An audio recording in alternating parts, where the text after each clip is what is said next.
And remember to tag him. And if you don't tag him, if you need me to, I'll run out there and tag him with you. This guy is literally pumping and instigating this already volatile animal to go out there and attack. So yes, he should be culpable for this whole scenario as well.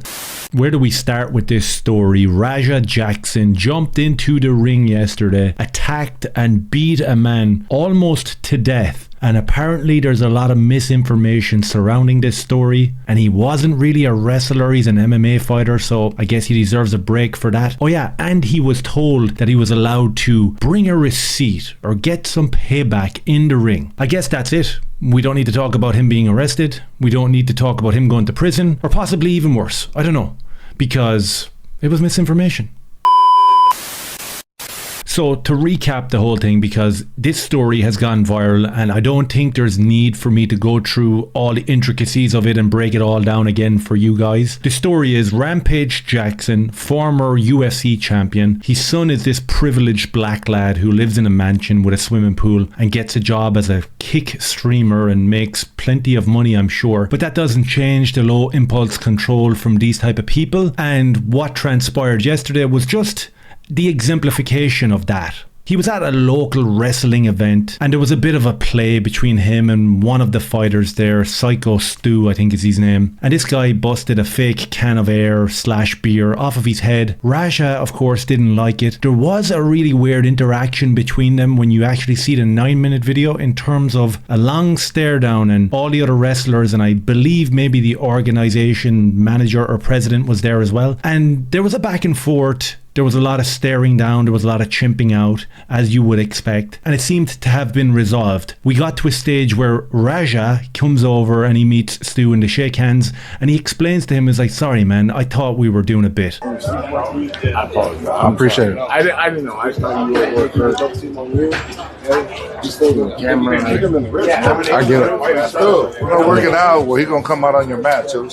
I know you keep thinking we're working. We're always working. I thought we were doing a wrestling bit. I thought we were working a bit. You didn't react to it when I hit you with the thing. I told you, like, why aren't you selling this? Then I realized that you were upset and perturbed and you weren't in control of yourself like most of your type of people, and everything was resolved. What transpired after that was absolutely vile and disgusting, right? And rightly so. People are shocked. People have saw him jump into the ring, grab this guy Stu, who seemed unaware, but I guess he did know that he was going to come in and do a bit and have some sort of retribution. He gets slammed on the ground and this guy goes to town. He lost teeth, broken bones, he was flatlined, unconscious, not breathing for a number of minutes, and we don't know what the after effects are going to be from a savage beatdown like he received yesterday. Wrestlers had to jump in and stop this animal from killing this guy. Was he going to stop? No, of course he wasn't going to stop. That's not in his nature to do that. Videos came out then of him leaving the event and he's walking down the road, and everything has been filmed because he's a streamer, of course, and it's just your typical weekend interaction with an African American. Tired of motherfuckers playing with me, bro. Real shit. One of them a bitch and fucking bit me. I'm tired of everybody fucking playing with me and shit. Think I'm always playing and shit. Call me bitch and shit. Not no fucking bitch, bro. At the end of the day, I'ma stand up for my fucking self because I'm tired of everybody fucking playing with me, bro. Real shit. He's completely out of his head, dangerous, volatile, and needs to be in a cage. That's basically what we saw after the event, during the event, and before the event. We saw the reaction from Rampage Jackson. He was doing another streaming type of thing with that rat Sneeko, and we saw him, reacting to it and bouncing out of that stream. And then he came and he ran cover for the whole lot. He said, I want to clear up the misinformation about my son Raja.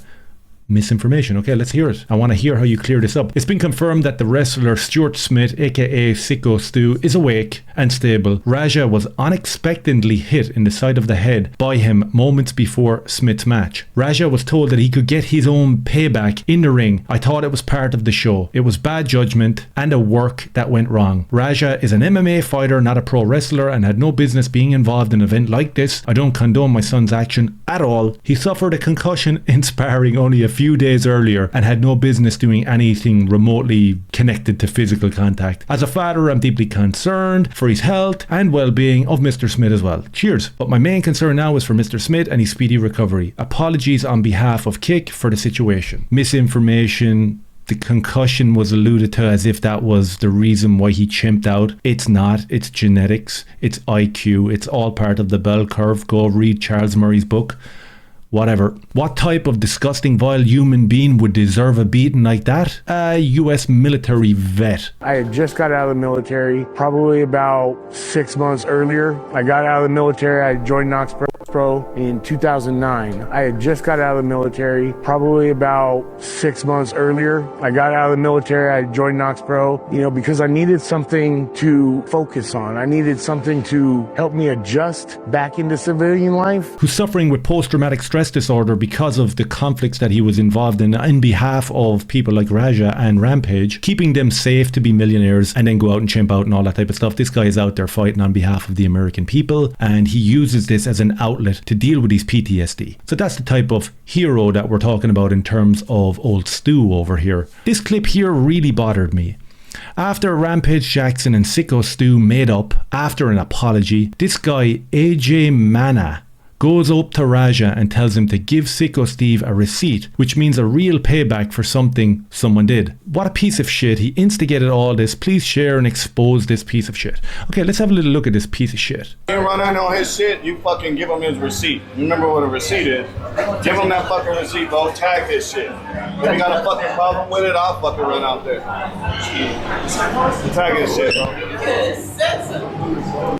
Remember to give him his receipt and tag him, bro. And remember to tag him. And if you don't tag him, if you need me to, I'll run out there and tag him with you. This guy is literally pumping and instigating this already volatile animal to go out there and attack. So yes, he should be culpable for this whole scenario as well. Now, obviously, he's not out there chimping out, breaking people's teeth, bones, and face. So I don't know what that dude is all about, but this is sick. As I said, news stories are flaking everywhere. Mr. Beast is offering to help an injured wrestler, Sicko Stu, after Raja Jackson attack. Even Mr. Beast is taking a break from virtuously giving 8 million to a bunch of blacks out in Africa who couldn't give a flying fuck about him to go here and try help out Stu the wrestler. That must mean something, right?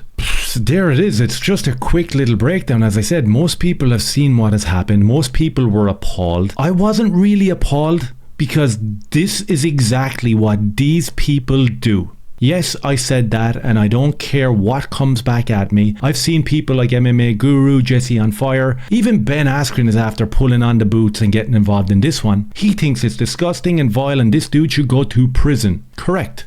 This dude is an animal who isn't evolved, and he should be going to prison. But this isn't shocking and this isn't new. This is what you see in every fast food chain across America pretty much every fucking day. Have a look at social media. I'm not interested in watching white people get the shit beat out of them by these animals, so I filter it. And every time it pops up on my feed, I click not interested, and I still see way more than I should. I saw a video just yesterday of a woman in her 40s sitting on the ground in a fast food chain surrounded by blacks who were kicking her into the face, stomping on her head and trying to murder her the way this guy tried to murder the wrestler. It doesn't have to be a fast food restaurant. It can be an airport. It can be a hotel. It can be on the street. It can be a graduation. It can be on a school bus. We've seen the videos, don't pretend like you haven't. We've seen that one white kid surrounded by 20 blacks getting the head pucked off of him. We've seen the people getting absolutely mauled by these animals. Even last week here in Ireland, there was a huge news story that didn't make it onto the mainstream. Surprise, surprise, where there was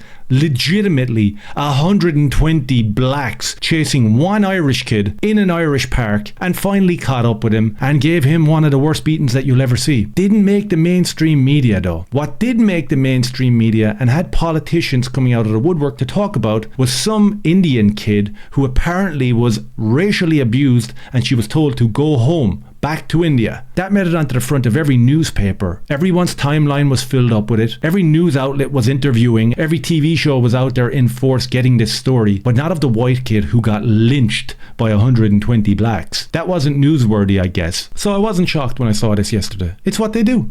People are known by their behavior, right? You talk to any American person and you say, hey, you know that Irish guy? And he'll probably be described as the guy who drinks a lot and maybe works construction. Fine, fair enough, that is what it is. What if you ask him about British people? They'll probably be described as, fish and chip eating, football loving type of people. Cool. If you asked him about any person with the origins that might be in Africa, that might have dark skin, you'll get the same answer. They like to beat people, they like to fight on the street, they like to commit murder within their own community and outside of it. They like to destroy society that us white people have built up for them and never apologize and have government and mainstream media run cover for them, fueling their victim consciousness to the level where they can literally get away with anything. Like I think Raja Jackson will get away with this right here. Maybe a smack on the wrist is what he'll get from a Californian magistrate. He's not going to prison.